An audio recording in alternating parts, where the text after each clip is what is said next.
मुअज़्ज़ज़ ख़वातीन व हज़रात, इस तरह की प्यारी प्यारी वीडियो देखने के लिए हमारे चैनल को सब्सक्राइब करें और बेल के आइकॉन को दबाएं ताकि आपको हमारी वीडियो सबसे पहले मिलती रहे। अस्सलामु अलैकुम दोस्तों, पेश खिदमत है काली आत्मा एपिसोड नंबर 20। कौशल ने उम्मीद का दामन हाथ से छोड़ते हुए पूछा, जैसे मैं तुम्हें सुंदर लगूं तो मैं तुम्हें संसार की सारी खुशियां दे दूंगा, तुम्हारा ब्याह किसी से करा दूंगा, हर तरह की चीज़ लाकर तुम्हारे हवाले कर दूंगा। किसी और से करा दोगे ब्याह? कौशल अफसोस भरे लहजे में बोली, हाँ, इसलिए कि मैं तो मिनश हूँ ही नहीं।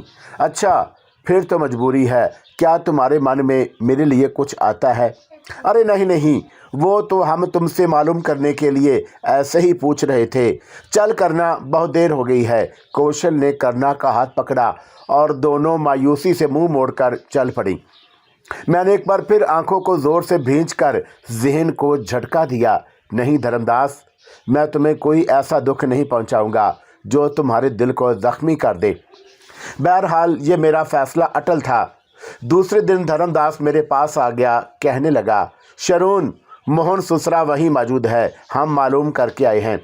बस तो ठीक है धर्मदास महाराज, हम चलते हैं मोहन के पास, मैंने जवाब दिया।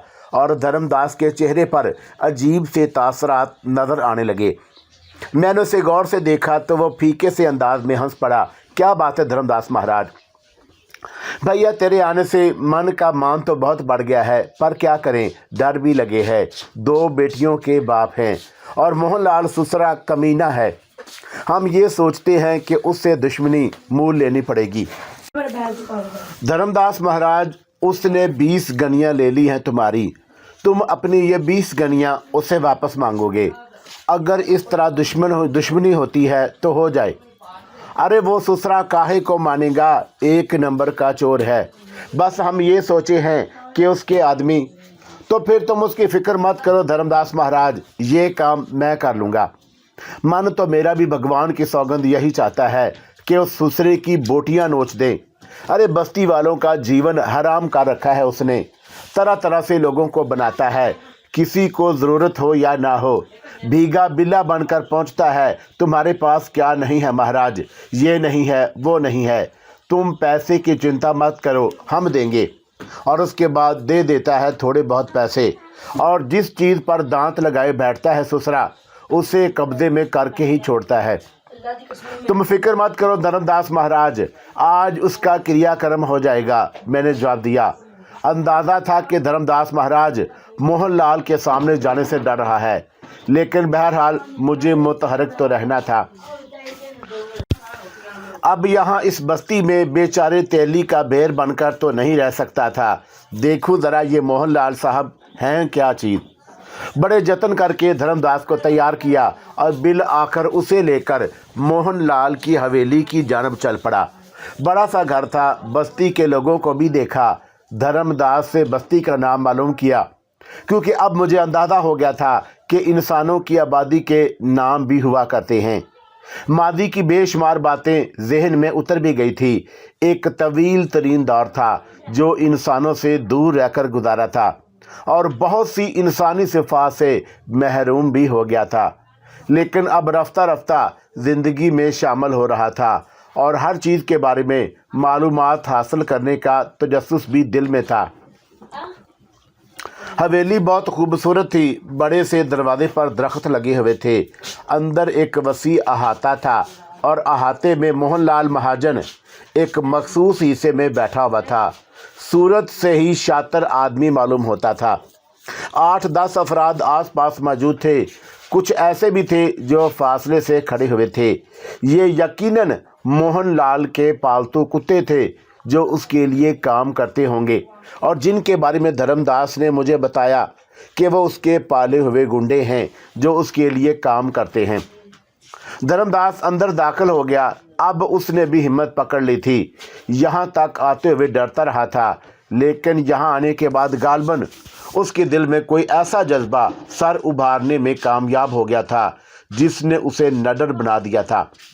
मोहनलाल ने धर्मदास को गौर से देखा और उसके चेहरे पर नफरत के आसार फैल गए। फिर उसकी निगाहें मुझ पर पड़ी। मुझे देखता रहा और उसके बाद तेजी से बोला, हाँ रे धर्मदास, कैसे आना हुआ? क्या बात है? कुछ चाहिए तुझे? पर अब काहे पर लेगा तू? तेरे पास है क्या? क्या कोलू बेच रहा है अपना या घर बार? अरे हाँ, तेरी 2 छोकरियां भी तो हैं, पर हम इंसानों का सौदा नहीं करते। ये महाराज कौन हैं? धर्मदास को आग लग गई। आगे बढ़कर बोला, मोहनलाल, बहन बेटियां तो अब तुझे अपनी बेचनी पड़ेंगी ससुरे। दूसरों की इज्जत को भी इज्जत समझा कर, नहीं तो भगवान तेरा क्या तेरे सामने लाएगा। जूते खाने आया है तेली की औलाद, क्या बकवास कर रहा है? मोहनलाल की बहन बेटियां क्या एक तेली की बहन बेटियों की तरह हो सकती हैं? तेरे मुंह से ये बात निकली ही कैसे? मैं आपसे कुछ बात करना चाहता हूं मोहनलाल महाराज, मैंने आगे बढ़कर कहा। तेली के साथ आए हो इसलिए हम इज्जत नहीं करेंगे तुम्हारी। फिर भी बोलो, क्या बात है, क्या चाहते हो? धर्मदास का कहना है कि तुम उसकी 20 गनियां खा गए हो। वो गनियां इसको वापस दे दो। तू हमायती बनकर आया है तो इसका? अरे इस कुत्ते के पहले से पूछ, 20 गनियां कैसे खाई हमने? उधार लेकर इसने हमसे गनियां रखवा दी अमानत के तौर पर कि उधार वापस कर दे, गनियां दे देंगे। मैं तुम्हें इतना समय दे चुका हूं मोहनलाल कि तुम्हारी असल से 20 गुना ज़्यादा हो गया है। मेरी गनियां मुझे वापस कर दो।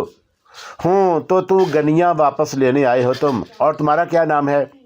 मेरा नाम कुछ भी हो, इस वक्त तुम मुझे इसका हमायती कह सकते हो, मैंने कहा। और मोहनलाल कहका मारकर हंस पड़ा, खूब हंसा। फिर बोला, यही तो खराबी है, हमायती बनकर आ जाना तो बड़ा आसान काम है, मगर खड़ंती हमायती ही की होती है।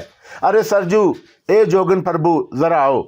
ये तेल का पीपा अपने साथ हमायती लेकर आया है हमसे 20 गनियां लेने के लिए, मोहनलाल ने कहा। और वो लोग जो दूर खड़े हुए थे आगे बढ़ आए।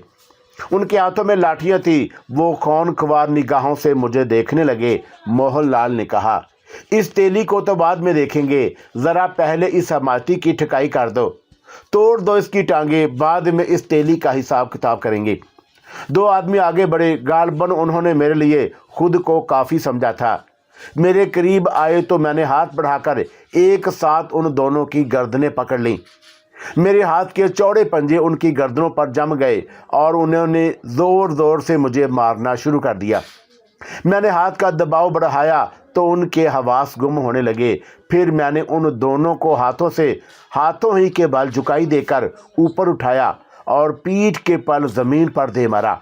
ये काम मैंने काफ़ी ताकत से किया था। उन दोनों के हलक से हाय की आवाज़ें निकली और वो ज़मीन पर लंबे लंबे लेट गए। उनका ये हाल देखकर बाकी 8-10 अफराद मुझ पर टूट पड़े। मोहनलाल को गालबन तमाम इख्तियारात हासिल थे। अगर कोई ज़ख्मी हो जाए या मर जाए तो शायद उससे पूछने वाला कोई नहीं था। चुनाचा आने वालों ने मुझ पर लाठियां बरसाना शुरू कर दी, लेकिन वो मंजर भी देखने के काबिल था जब उनकी लाठियां मेरे बदन पर पड़कर टूट गईं और वो उनके छोटे छोटे डंडे हाथ में पकड़े रह गए। मैंने दोनों हाथ सीधे किए। मोहनलाल अपनी जगह से उठ खड़ा हुआ था। फिर मैंने 2 आदमियों के हाथों से डंडे छीने जो अब आधे आधे रह गए थे और वही डंडे लेकर उन पर टूट पड़ा। मेरे हाथ की ज़रब इस अंदाज में मुझे खुद भी एहसास नहीं था कि कितनी ज़ोरदार होगी। जिसके जिस्म पर जा लगी वहाँ की हड्डी भला कैसे सालम रह सकती थी। खौफनाक कराहें धाड़ें सुनाई दी और मेरे हाथों मार खाने वाले उठकर भाग भी ना सके। अलबत्ता मोहनलाल ने उठकर भागने की कोशिश की थी। मैंने एक लकड़ी उस पर भी खींच मारी जो उसके घुटने पर लगी और वो अपना घुटना पकड़कर नीचे गिर गया। वो चीख रहा था, करा रहा था। 10-12 आदमी मेरे हाथों जख्मी हो गए थे, ऐसे कि अब वो अपनी मर्जी से उठ नहीं सकते थे। उनमें से बाद ज़मीन पर बैठे बैठे खिसक रहे थे। शायद वो इस बात के मुंतज़िर थे कि मोहनलाल का ये हशर करने के बाद मैं फिर उनकी तरफ मतवज्जा होऊंगा। लेकिन मैंने देख लिया था कि सांप की हड्डी टूट गई और अब वो लहरें लेने के सिवा और कुछ नहीं कर सकता। किसी को ज़िंदगी से महरूम करने का शौक़ मुझे बिल्कुल नहीं था। चंद आदमी ऐसे भी वहाँ मौजूद थे जिनके चेहरों से ये अंदाज़ा होता था कि वो भी मोहनलाल के शिकार हैं।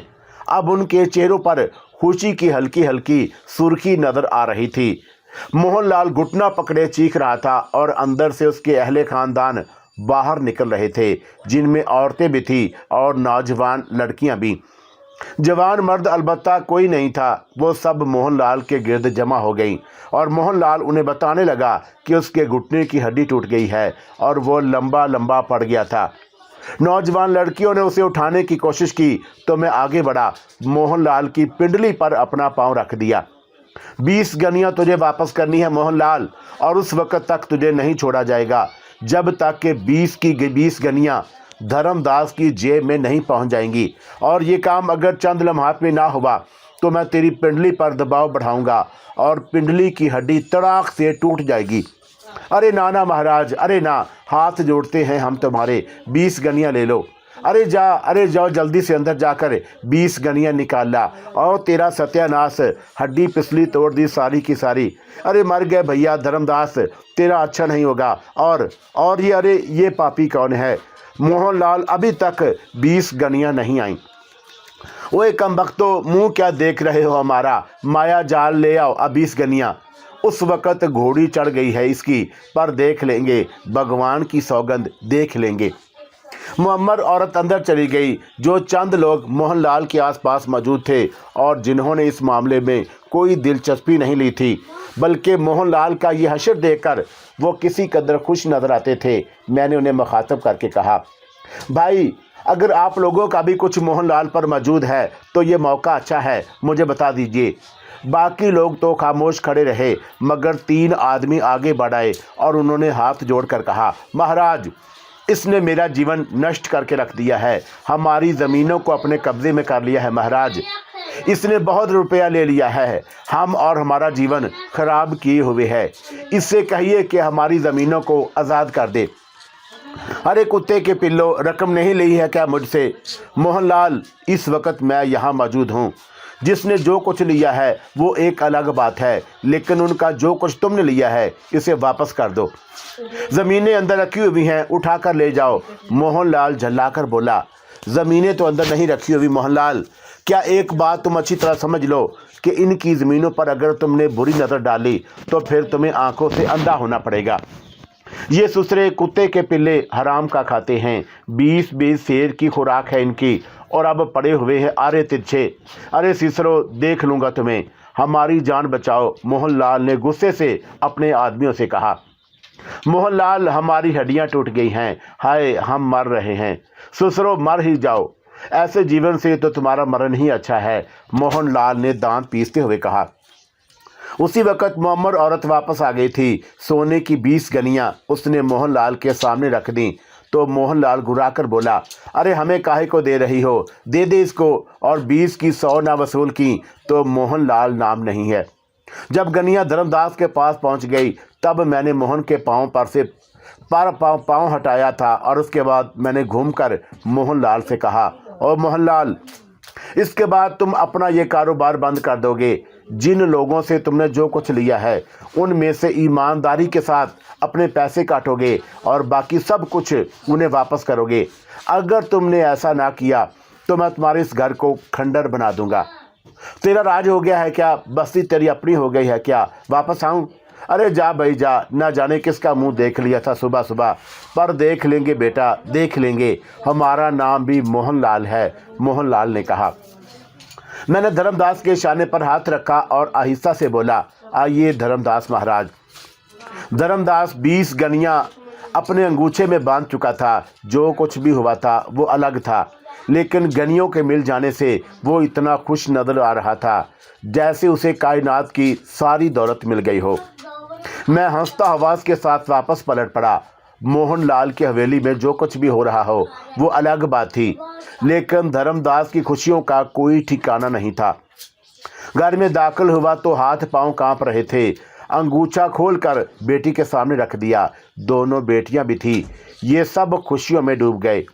धर्मदास भी इस वक्त उनकी खुशियों में शरीक था और मैं थोड़े फासले पर खड़ा ये सोच रहा था कि अगर थोड़ी सी कावश के साथ कुछ इंसानों में इस तरह ज़िंदगी दौड़ाई जा सके तो ये ज़िंदगी का एक बेहतरीन और दिलचस्प मशगला है।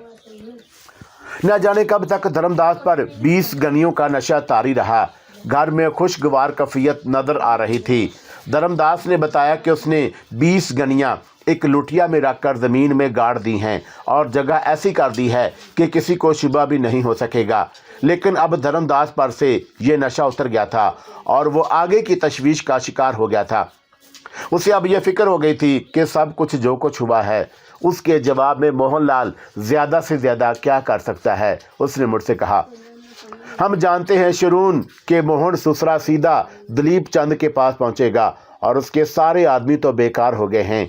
बस्ती वाले वैसे ही उससे नफरत करते हैं। बस एक दलीप चंद है जो उसकी मदद कर सकता है। दलीप चंद कौन है?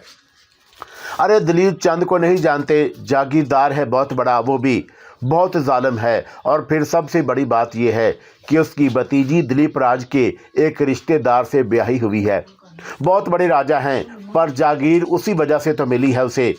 कुछ प्रेम व्रेम का चक्कर था उसकी भतीजी का और दिलीप राज के उस रिश्तेदार का। बस मोहन को बहुत कुछ मिल गया।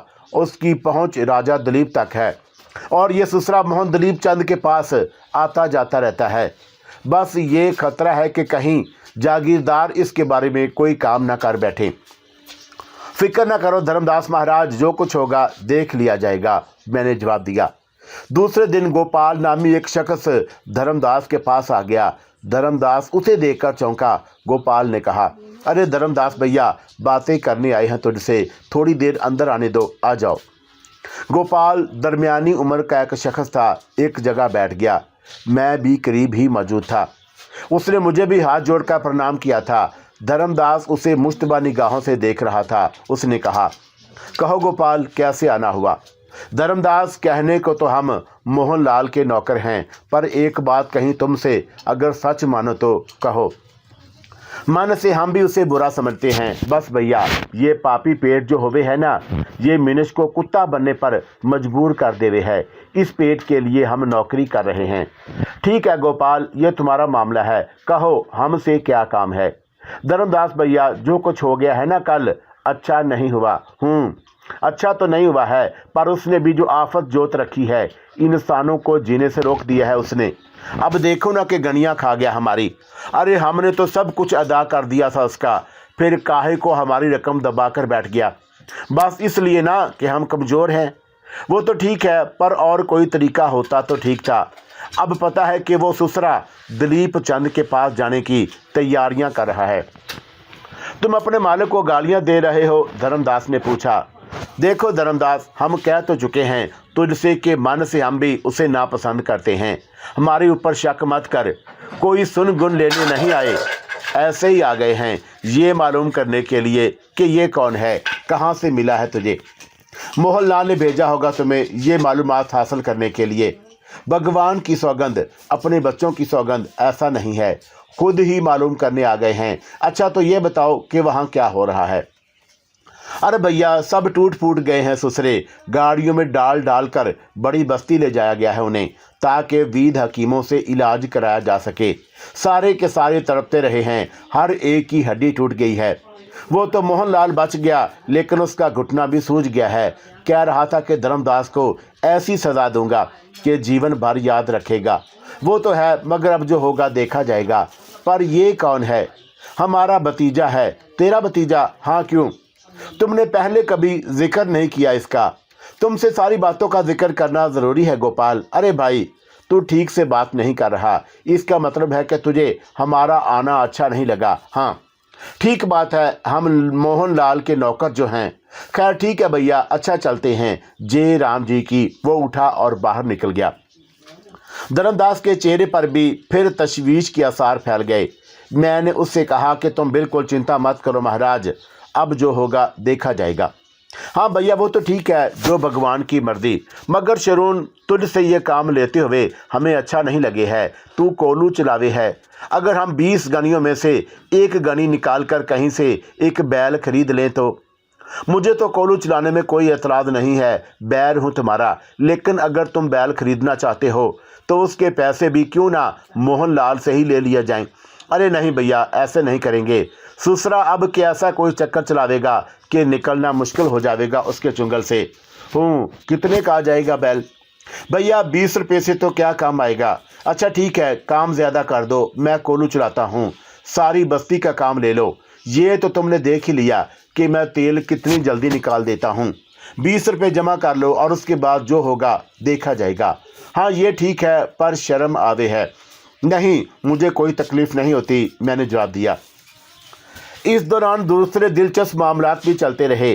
बेचारी कौशल और करना कोशिश करके हार गई थी। मैंने उनके दिल में बिठा दिया था कि मैं तो इंसान हूँ ही नहीं। बड़ी परेशान थी और वो साफ अल्फाज में कह चुकी थी कि अगर मैं इंसान होता तो दोनों ही मुझसे प्रेम करती। मैंने बड़ी मोहब्बत से उन्हें समझा दिया। मैंने कहा कि प्रेम करने के लिए किसी का इंसान होना ज़रूरी तो नहीं। अब मैं उनसे प्रेम करता हूँ, उन्हें अपनी छोटी बहनें समझता हूँ, तो इसमें मेरा क्या बिगड़ता है। दोनों एक दूसरे की सूरत देखकर खामोश हो गई थी। अरमान भरी थी, जवानी में डूबी हुई थी। जवानी जो कुछ चाहती है वो उनके दिलों में भी था, लेकिन मैंने उनके रास्ते रोक दिए थे। धर्मदास के लिए मेरे दिल में हमदर्दी के सिवा कुछ नहीं था। लेकिन छठे दिन अचानक एक साहब आ गए, साधु बने हुए, पीले रंग का एक बड़ा सा कपड़ा बदन से लपेटे हुए, लंबे लंबे चटाधारी बाल, हाथ में त्रिशूल। धर्मदास के दरवाजे की कुंडी बजाई थी और धर्मदास ने दरवाज़ा खोल दिया। फिर वो आने वाले के कदमों में झुक गया और खुशी से कहने लगा, अरे करमदास महाराज, आपने तो हमारा जीवन ही सफल कर दिया। करमदास ने हैरत से धर्मदास को देखा। मैं थोड़े ही फासले पर मौजूद था। धर्मदास ने आहिस्ता से कहा, पधारिए महाराज, अंदर आ जाइए, आइए। साधु नुमा आदमी अंदर आ गया और उसका नाम मैं सुन चुका था। यही करमदास था जिसने धर्मदास को कोई जंतर मंतर बताया था। करमदास को एक चारपाई बिछाकर उस पर बिठा दिया गया। पूर्ण, कौशल और करना उसके चरण छूने आ गईं। मैं भी थोड़े फासले पर मौजूद था। करमदास ने मुझे देखते हुए कहा, ये कौन है धर्मदास? महाराज, आप इसे नहीं जानते? कौन है ये? करमदास ने कहा, आप ही का वेश है, आप ही का वर्ण है। क्या मतलब? मैं समझा नहीं। महाराज, मन की आंखों से देखिए, ये आपका दिया हुआ बैर है। बैर? तो और क्या, लगता नहीं है क्या? आप तो धर्मात्मा हैं, पहचान सकते हैं इसे। ना जाने क्या बकवास कर रहे हो। कौन है ये, मुझे बताओ तो सही। महाराज भूल गए शायद, आपने हमें मंत्र बताया था एक। हाँ बताया तो था, तो हमने जा पूरा कर लिया। 40 दिन के बाद ये हमारे पास आ गया। अरे महाराज, क्या बताएं आपको, कैसे काम का बैर है, सब कुछ आप ही का दिया हुआ है। करमदास महाराज सर खुजाने लगे, फिर देखते रहे। बड़े होंक नजर आ रहे थे। फिर आहिस्ता से बोले, ये बैर है? महाराज है तो बैर, पर इंसानों से ज़्यादा प्रेम करने वालों में से है। इधर आओ। करमदास महाराज ने मुझे हुक्म दिया और मैं दिल में ही दिल में मुस्कुराता हुआ उनके पास पहुंच गया। बैर हो तुम? जी महाराज। और मंत्र से इसके कब्जे में आए हो? जी महाराज। क्या क्या कर सकते हो तुम? सब कुछ महाराज। तो फिर तुमने इसे दौलतमंद क्यों नहीं बनाया? इसलिए महाराज कि मैं इसे प्रेम करने लगा हूँ। क्या मतलब? दौलत आने के बाद बहुत सी बुराइयां भी पैदा हो जाती हैं। मैं नहीं चाहता कि धर्मदास बड़ा आदमी बन जाए। क्या बकबक कर रहे हो? सच कह रहा हूँ महाराज, बड़ा अच्छा आदमी है ये। अगर इसे ज़रूरत से ज़्यादा दौलत मिल गई तो ये अच्छा आदमी नहीं रहेगा। मैंने जवाब दिया, मेरा ख्याल है कि तुम कोई बहुत चालाक आदमी हो और इसे बेवकूफ़ बना रहे हो। ना ना महाराज, भगवान की सौगंध, ऐसी कोई बात नहीं। अरे मैं आपको क्या बताऊं करमदास जी, इसने तो मोहनलाल से मेरी सारी रकम निकलवा दी है। हैं? वो कैसे? करमदास महाराज ने फटी फटी आंखों से मुझे देखते हुए कहा, अरे बस महाराज, पूरी बस्ती में धूम मचा दी है। 20 गनियाँ वसूल कर ली हैं मोहनलाल से। धर्मदास साधु महाराज को पूरी कहानी सुनाने लगा। ये तो अनोखी रही। दूसरी अनोखी अब होगी धर्मदास जी। मैंने करमदास को घूरते हुए कहा, वो क्या? आपने इसे मंत्र बताया था? हाँ। और 20 रुपये लिए थे इसके? हाँ हाँ लिए थे। वो मंत्र आपको याद है? मैंने सवाल किया। मंत्र? हाँ वो याद तो था। बताइए क्या था? तुझे क्यों बताऊं? आपने इसे जुम्मी मंत्र बताया था, पर उसने गलती से कुछ और मंत्र पढ़ना शुरू कर दिया था और वो मंत्र इत्तेफाक से ठीक मंत्र था। मैं इसके कब्जे में आ गया। आपने इसे इस फेर में डाला था और मुझे उसका गुलाम बना दिया। मेरे ऊपर ये जुल्म आपने किया है करमदास महाराज, भगवान आपका नाश करे। मैंने कहा और करमदास जी की आंखें बेदस्तूर फटी रहीं। वो कुछ और होंक हो गए थे। फिर उन्होंने धर्मदास से पूछा, धर्मदास क्या मंत्र पढ़ा था तूने, बता मुझे क्या मंत्र पढ़ा था। नहीं महाराज, धर्मदास आपको वो मंत्र नहीं बताएगा, क्योंकि उससे आप मेरे भाई को भी कब्जे में कर लेंगे। भाई, तेरा कोई भाई भी है? करमदास महाराज ने पूछा। 7 भाई हैं हम, सारे के सारे एक जैसे। हरे राम हरे राम। धर्मदास भैया, मुझे भी वह मंत्र बता दे, तेरी बड़ी मेहरबानी होगी। करमदास जी धर्मदास की खुशामद करने लगे। धर्मदास ने कहा, मुझे तो आपने जो कुछ बताया था महाराज वही पढ़ा था मैंने। कहीं भूल चूक हो गई हो तो नहीं कह सकता, पर महाराज आपको तो बहुत से मंत्र आते होंगे। अरे धर्मदास भैया, छोड़ो इन बातों को, भगवान तेरा भला करे। मैं तो खैर जो कुछ भी हूँ वो तो हूँ, पर तू मुझे वो मंत्र बता जो तूने पढ़ा था। महाराज, पहले आप मुझे ये बताइए कि आपको वो मंत्र याद क्यों नहीं है। अरे धर्मदास, मैं कोई महाराज नहीं हूँ, ना ही कोई साधु सनत हूँ। मैं कुछ नहीं जानता, बस ऐसे ही हुलिया बना रखा है और कमंडल हाथ में लिए फिरता रहता हूँ। धर्मदास, माफ़ कर दे मुझे। जो कुछ मैंने तेरे साथ किया है उससे तुझे फ़ायदा ही हुआ, नुकसान तो नहीं हुआ। अरे भैया, मुझे भी बता दे वो मंत्र जो तूने पढ़ा था, भगवान तेरा भला करेगा। अब धर्मदास के हैरान होने की बारी थी। वो तअज्जुब से करमदास को देख रहा था। करमदास ने कहा कि मैंने तुझसे 20 रुपये लिए थे ना चांदी के, ये 40 रुपये दे रहा हूँ। 20 रुपये तेरे और 20 दिन का वंड। करमदास महाराज ने चांदी के 40 रुपये अपनी अंटी से निकालकर धर्मदास के सामने गिन दिए। धर्मदास तेज तेज सांस लेने लगा, फिर बोला, ठीक है महाराज, मैं बताए देता हूँ। फिर धर्मदास ने मंत्र के बोल बताए और करमदास उसे याद करने लगा। बहुत देर तक वो याद करता रहा, फिर बोला, ठीक है, मुझे याद हो गया। अब हम क्या करें महाराज? कौन से दिन से शुरू किया था ये मंत्र, ये तो मुझे याद नहीं। आज इसे शुरू कर देते हैं। अच्छा चलते हैं, जय राम जी की। करमदास महाराज बाहर निकल गए और मैं हंस पड़ा। ये क्या हुआ? धर्मदास हैरत से बोला। अब तुम एक बैल खरीद लो धर्मदास, मैंने हंसते हुए कहा और धर्मदास उछल पड़ा। हे भगवान, निराली है तेरी लैला, कैसे पैसे दिलवाए तूने। अरे 40 रुपये में तो 2 बैल मिल जाएंगे। करमदास जी झूठे साधु थे, इन चक्रों में मत पड़ो महाराज, बस चलो बैल खरीद लो। और उसी दिन धर्मदास के घर 2 बैल आ गए। मासूम लोगों की खुशियों का ठिकाना नहीं था। ये खुशियाँ कई दिन तक कायम रहीं। फिर एक शाम कुछ तब्दीलियाँ हुई। शाम का वक़्त था। अचानक बस्ती में कुछ घोड़सवार दाखिल हुए। पहले वो मोहनलाल के यहाँ गए और उसके बाद मोहनलाल के साथ धर्मदास के पास आ गए। धर्मदास, तेली बाहर निकलो, आवाज़ आई और धर्मदास उछल पड़ा। मैं धर्मदास के साथ ही बाहर निकला था। मोहनलाल ने कहा, वो है ससुरा पीछे वाला और ये इसे लेकर आया था। मोहनलाल ने मुझे और धर्मदास को देखकर कहा। घुड़सवार नीचे उतर गए थे और उनमें से 2 आगे बढ़े। मैंने धर्मदास को शाने से पकड़कर पीछे कर लिया। नीचे उतरने वालों ने आगे बढ़कर मेरे दोनों हाथ पकड़ लिए। मोहनलाल मुस्कुराने लगा और फिर उनमें से एक ने बुराए हुए लहजे में कहा, बहुत जानदार है, बहुत जयाला है, चल तुझे दिलीप चंद महाराज ने बुलवाया है। मैंने सर्द निगाहों से उन्हें देखा, फिर आहिस्ता से बोला, क्यों बुलाया है दिलीप चंद ने मुझे? अबे नहीं भी मार अबे उन्हें भी मार बेटा, छठी का दूध याद आ जाएगा तुझे। क्या मासूम बनकर पूछ रहा है कि क्यों बुलाया है? दिलीप चंद ने मुझे, और उसे देख क्या रहे हो? ससुरे को घसीट कर ले जाओ, घोड़े के साथ साथ रस्सी बांध दो और गर्दन में और खींचते हुए ले जाओ। और ये ससुरा हमारे टुकड़ों पर पलने वाला तेली, अरे इसकी भी इतनी मजाल हो गई कि अब ठाकर मोहनलाल के मुंह को आए। हमारे आदमियों को मारा है इसने, ले चलो, इसे भी ले चलो।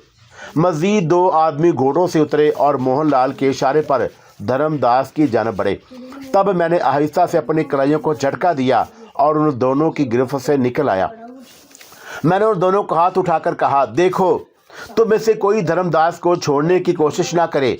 अगर तुमने ये किया तो समझ लो कि तुम्हारी मौत भी तुमसे दूर नहीं होगी। मैं अपने लिए तुम्हें माफ़ कर सकता हूँ, मगर धर्मदास महाराज को छूने का मतलब तुम्हारी मौत। और उनमें से एक ने मुझे थप्पड़ मारने की कोशिश की, लेकिन मैंने उसका हाथ पकड़ लिया।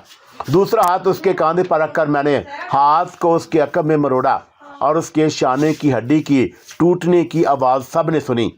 उसके हलक से धाड़ें निकलने लगी। मैंने उसको पीछे धक्का दिया और उसके बाद साई में खड़े हुए 2 घोड़ों की लगामें पकड़ी और उन्हें बल देकर नीचे गिरा दिया। बाकी घोड़सवार उछलकर पीछे गए। गिरे हुए घोड़े संभल कर उठे तो मैंने उनमें से एक की पुश्त पर सवार हो गया।